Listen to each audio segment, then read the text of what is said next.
Bea Cukai klarifikasi, unggah video unboxing mainan Megatron Medi Renaldi dilakukan oleh DHL.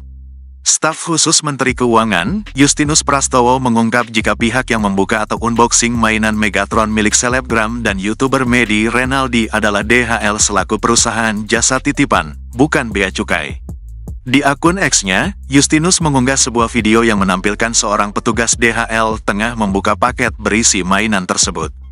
Izin menyampaikan klarifikasi, atas seizin DHL kami unggah video rekaman CCTV unboxing robot Megatron milik Mas Medi Renaldi. Hal ini kami sampaikan sebagai bentuk transparansi dan akuntabilitas, tulis Justinus pada Rabu, tanggal 8 Mei tahun 2024. Tampak jelas dalam video ini yang melakukan unboxing sampai menyegel kembali barang kiriman adalah petugas DHL. Itu pun dilakukan dengan hati-hati. Petugas BC yang duduk di depan komputer hanya mengamati jenis dan dimensi barang UTK keperluan mencari referensi harga, tuturnya. Justinus menegaskan dengan adanya video rekaman CCTV tersebut maka tuduhan petugas BC telah membongkar dan merusak barang tidak benar.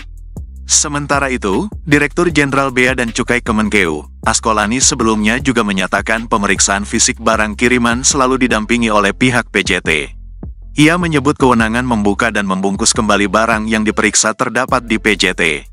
Membuka dan menutup kembali barang kiriman itu adalah wewenang PJT, kata di Askolani dalam konferensi pers di DHL Express Distribution Center, Tangerang, Banten, Senin, tanggal 29 April tahun 2024. Pernyataan Askolani itu terkait permasalahan impor barang kiriman berupa mainan robotik Megatron yang sempat tertahan Bea Cukai. Ia mengatakan, hal itu terjadi karena pihak importir tidak menyertakan data pendukung terkait nilai barang. Oleh karena itu, petugas menetapkan nilai referensi barang sejenis dari internet. Setelah barang diterima importir, terdapat kerusakan dari bagian kemasan dari barang. Askolani menjelaskan barang kiriman yang masuk terlebih dahulu dipindai oleh X-Ray. Barang kiriman yang aman akan diteruskan ke jalur hijau tanpa memerlukan atensi lebih lanjut. Sementara barang yang diduga membutuhkan pemeriksaan lanjutan akan diteruskan ke jalur merah. Barang yang masuk di jalur merah akan melalui sejumlah langkah verifikasi, seperti pemeriksaan dokumen hingga barang.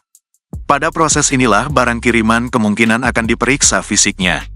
Yang membuka dari petugas PJT, kami hanya mengonfirmasi, mengecek final, setelah yakin dan sudah melihat dokumennya, barang ditutup kembali oleh petugas PJT, ujar Askolani. Dengan adanya kerusakan barang kiriman mainan robotik itu, DJBC akan memediasi kedua pihak. Kewenangan membuka dan membungkus kembali barang yang diperiksa terdapat di PJT, sehingga DJBC akan melaksanakan mediasi antara importir dengan pihak PJT, ungkapnya. Download Tribun X sekarang, menghadirkan lokal menjadi Indonesia.